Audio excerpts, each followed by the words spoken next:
भाव में ये योग्यताएं पाई जाए, कर्म धारावाही होकर स्वभाव में ढल जाए, तो वो ब्राह्मण श्रेणी का करता है।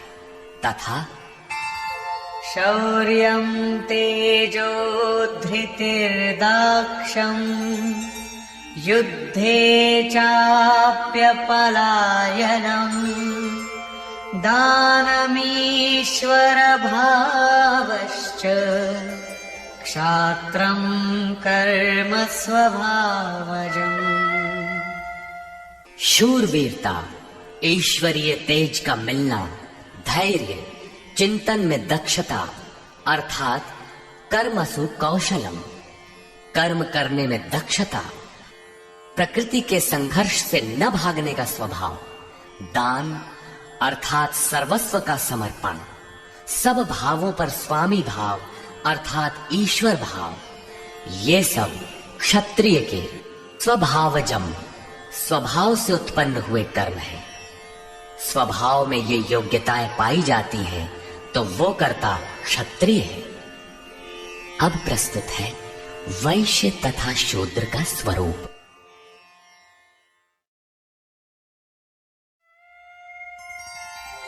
कृषि गौरक्ष वाणिज्यम् वैश्यकर्म स्वभावजम् परिचर्यात्मकं कर्म शूद्रस्यापि स्वभावजम्। कृषि, गोरक्षा और व्यवसाय वैश्य के स्वभाव जन्य कर्म है। गोपालन ही क्यों, भैंस को मार डालें, बकरी न रखें, ऐसा कुछ नहीं है। सुदूर वैदिक वाडहमय में गो शब्द अंतःकरण एवं इंद्रियों के लिए प्रचलित था। गोरक्षा का अर्थ है इंद्रियों की रक्षा। विवेक, वैराग्य, शम, दम के द्वारा इंद्रियां सुरक्षित होती है। काम, क्रोध, लोभ, मोह के द्वारा ये विभक्त हो जाती हैं, क्षीण हो जाती है।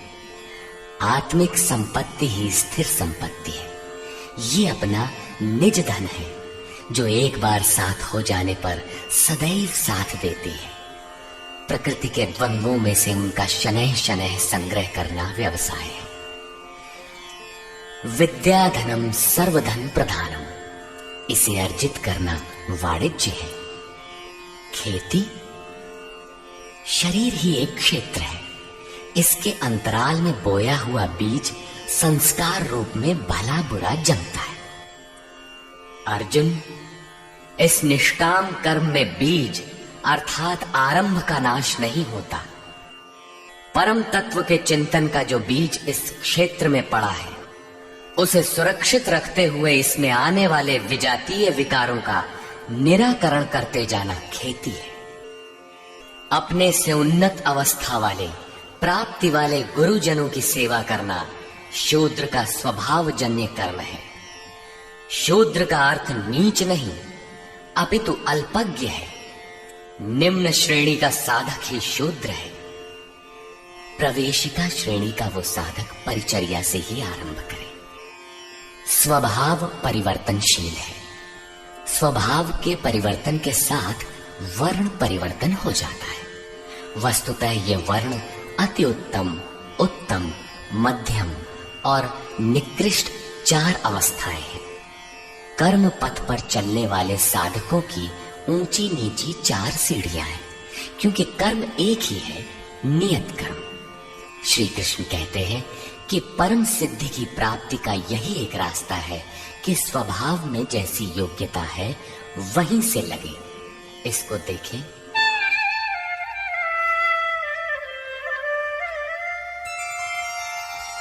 स्वे स्वे कर्मण्यभिरतः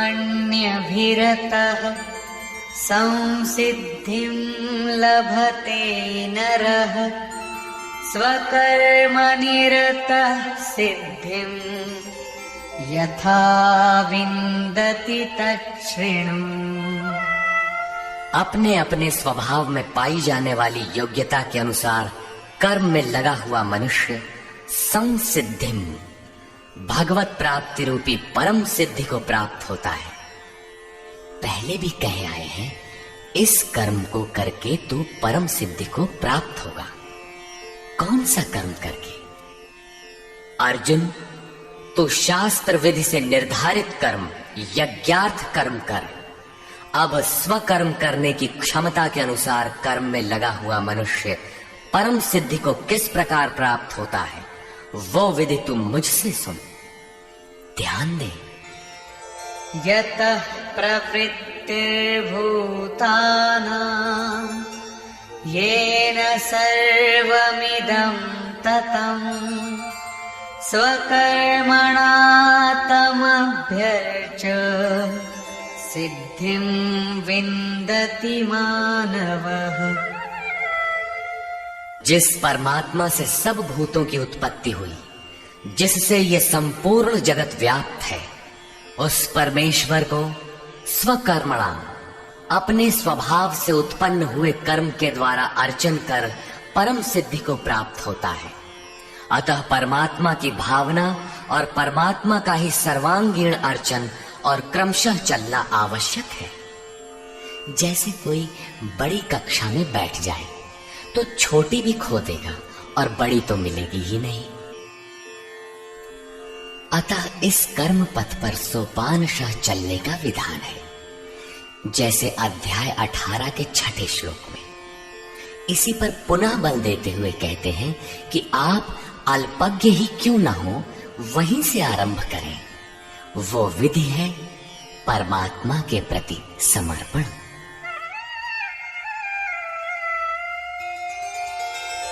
श्रेयान् स्वधर्मो विगुणः परधर्मात् स्वनुष्ठितात् स्वभावनियतं कर्म कुर्वन्नाप्नोति किल्बिषम्। अच्छी प्रकार अनुष्ठान किए हुए दूसरे के धर्म से गुण रहित भी स्वधर्म परम कल्याणकारक है। स्वभाव नियतम, स्वभाव से निर्धारित किया हुआ कर्म करता हुआ मनुष्य पाप अर्थात आवागमन को प्राप्त नहीं होता। प्रायः साधकों को उच्चाटन होने लगता है कि हम सेवा करते ही रहेंगे। वे तो ध्यानस्थ हैं, अच्छे गुणों के कारण उनका सम्मान है। तुरंत वे नकल करने लगते हैं। श्री कृष्ण के अनुसार नकल या ईर्ष्या से कुछ मिलेगा नहीं। अपने स्वभाव से कर्म करने की क्षमता के अनुसार कर्म करके ही कोई परम सिद्धि पाता है, छोड़कर नहीं।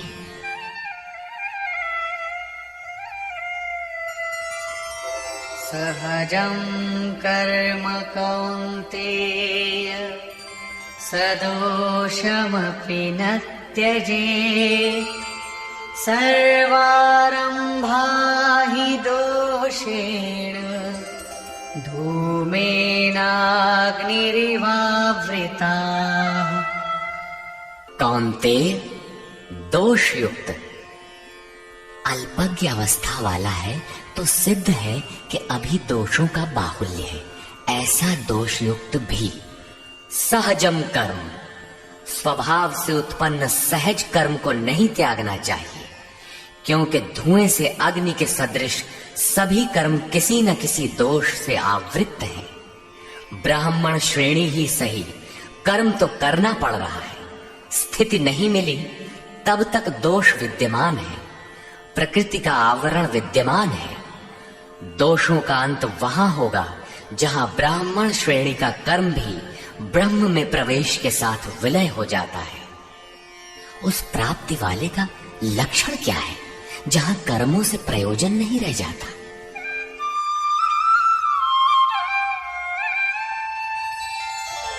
असक्त बुद्धि सर्वत्र जितात्मा विगत स्पृहः नैष्कर्म्य सिद्धिं परमां संन्यासेनाधिगच्छति। सर्वत्र आसक्ति से रहित बुद्धि वाला, स्पृहा से सर्वथा रहित, जीते हुए अंतःकरण वाला पुरुष सन्यासी नाम सर्वस्व के न्यास की अवस्था में परम नैष्कर्म्य की सिद्धि को प्राप्त होता है। यहां सन्यास और परम नैष्कर्म्य सिद्धि पर्याय है। यहां सांख्य योगी वहीं पहुंचता है जहां के निष्काम कर्मयोगी। ये उपलब्धि दोनों मार्गियों के लिए समान है।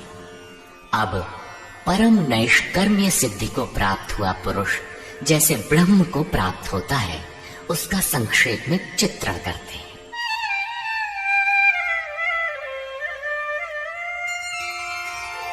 सिद्धिं प्राप्तो यथा ब्रह्म तथाप्नोति निबोध मे। समासेनैव कौन्तेय निष्ठा ज्ञानस्य या परा। कौन्तेय, जो ज्ञान की परानिष्ठा है, पराकाष्ठा है, उस परम सिद्धि को प्राप्त हुआ पुरुष ब्रह्म को जैसे प्राप्त होता है, उस विधि को तू मुझसे संक्षेप में जान। अगले श्लोक में वही विधि बता रहे हैं, ध्यान दे। बुद्ध्या विशुद्धया युक्तो धृत्यात्मानं नियम्य च शब्दादीन् विषयान् त्यक्त्वा रागद्वेषौ व्युदस्य च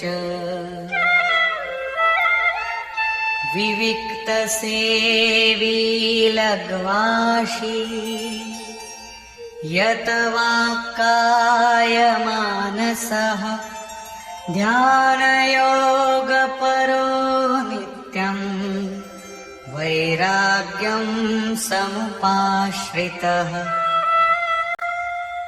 अर्जुन, विशेष रूप से शुद्ध बुद्धि से युक्त एकांत और शुभ देश का सेवन करने वाला, साधना में जितना सहायक हो उतना ही आहार करने वाला, जीते हुए मन, वाणी और शरीर वाला, दृढ़ वैराग्य को भली प्रकार प्राप्त हुआ पुरुष, निरंतर ध्यान योग के परायण और ऐसी धारणा से युक्त अर्थात इसी सब को धारण करने वाला तथा अंतःकरण को वश में करके शब्दादिक विषयों को त्याग कर राग द्वेष को नष्ट करके तथा अहंकारं बलं दर्पं कामं क्रोधं परिग्रहं विमुच्य निर्ममः शान्तो ब्रह्मभूयाय कल्पते।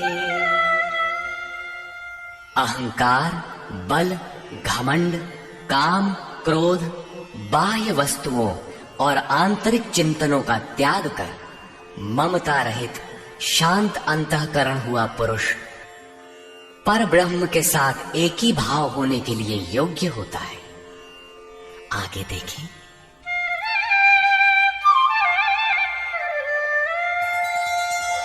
ब्रह्मभूतः प्रसन्नात्मा न शोचति न काङ्क्षति समः सर्वेषु भूतेषु मद्भक्तिं लभते पराम्। ब्रह्म के साथ एक ही भाव होने की योग्यता वाला वो प्रसन्न चित्त पुरुष न तो किसी वस्तु के लिए शोक करता है और न किसी की आकांक्षा ही करता है। सब भूतों में समभाव हुआ वो भक्ति की पराकाष्ठा पर है। भक्ति अपना परिणाम देने की स्थिति में है जहां ब्रह्म में प्रवेश मिलता है। अब भक्त्या मामभिजानाति यावान्यश्चास्मि तत्त्वतः ततो मां तत्त्वतो ज्ञात्वा विशते तदनन्तरम्। उस पराभक्ति के द्वारा वो मुझे तत्व से भली प्रकार जानता है। वो तत्व है क्या? मैं जो और जिस प्रभाव वाला हूं, अजर अमर शाश्वत जिन अलौकिक गुणधर्मों वाला हूं, उसे जानता है और मुझे तत्व से जानकर तत्काल ही मुझ में प्रवेश कर जाता है। प्राप्ति काल में तो भगवान दिखाई पड़ते हैं और प्राप्ति के ठीक बाद तत्क्षण वो अपने ही आत्म स्वरूप को उन ईश्वरीय गुण धर्मों से युक्त पाता है कि आत्मा ही अजर अमर शाश्वत अव्यक्त और सनातन है। अहंकार, बल, दर्प, काम, क्रोध, मद, मोह इत्यादि प्रकृति में गिराने वाले विकार जब सर्वथा शांत हो जाते हैं और विवेक, वैराग्य, शम, दम, एकांत सेवन, ध्यान इत्यादि ब्रह्म में प्रवेश दिलाने वाली योग्यताएं जब पूर्णतया परिपक्व हो जाती है, उस समय वो ब्रह्म को जानने योग्य होता है। उस योग्यता का नाम ही पराभक्ति है। इसी योग्यता द्वारा वो तत्व को जानता है। तत्व है क्या? मुझे जानता है।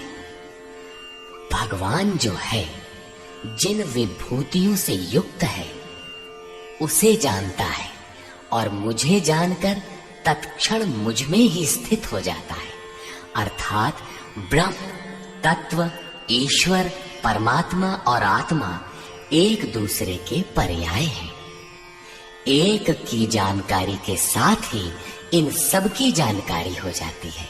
यही परम सिद्धि, परम गति, परम धाम भी है।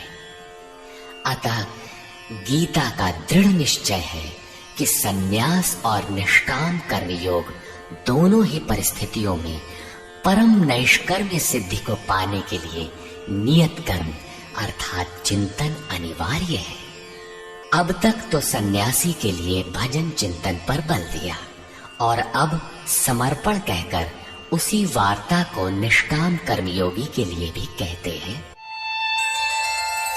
सर्वकर्माण्यपि सदा कुर्वाणो मद्व्यपाश्रयः मत्प्रसादादवाप्नोति शाश्वतं पदमव्ययम्।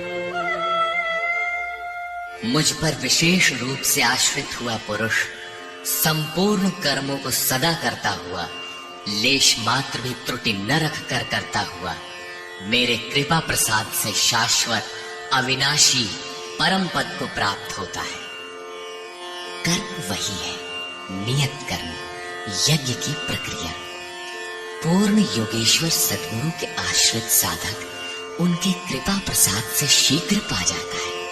अतः उसे पाने के लिए समर्पण आवश्यक है। चेतसा सर्वकर्माणि मयि सन्न्यस्य मत्परः बुद्धियोगमुपाश्रित्य मच्चित्तः सततं भव। अतः अर्जुन, संपूर्ण कर्मों को अर्थात जितना कुछ तुझसे बन पड़ता है, मन से मुझे अर्पित करके, अपने भरोसे नहीं बल्कि मुझे समर्पण करके मेरे परायण हुआ, बुद्धि योग अर्थात योग की बुद्धि का अवलंबन करके निरंतर मुझ में चित्त को लगा। योग एक ही है जो सर्वथा दुखों का अंत करने वाला और परम तत्व परमात्मा में प्रवेश दिलाने वाला है। उसकी क्रिया भी एक ही है, यज्ञ की प्रक्रिया जो मन तथा इंद्रियों के संयम, श्वास प्रश्वास तथा ध्यान इत्यादि पर निर्भर है, जिसका परिणाम भी एक ही है, यान्ति ब्रह्म सनातनम। इसी पर आगे कहते हैं,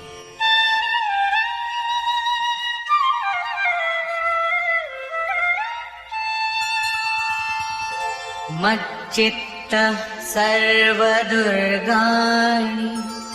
मत्प्रसादात् तरिष्यसि अथ चेत्त्वमहङ्कारात् न श्रोष्यसि विनङ्क्ष्यसि।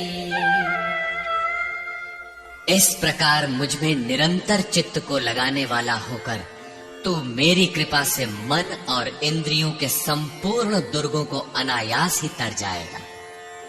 इंद्रिन द्वार झरोखा नाना, तह तह सुर बैठे करी थाना। आवत देख ही विषय बयारी, ते हटि देहि कपाट उघारी। ये ही दुर्जय दुर्ग है, मेरी कृपा से तू इन बाधाओं का अतिक्रमण कर जाएगा।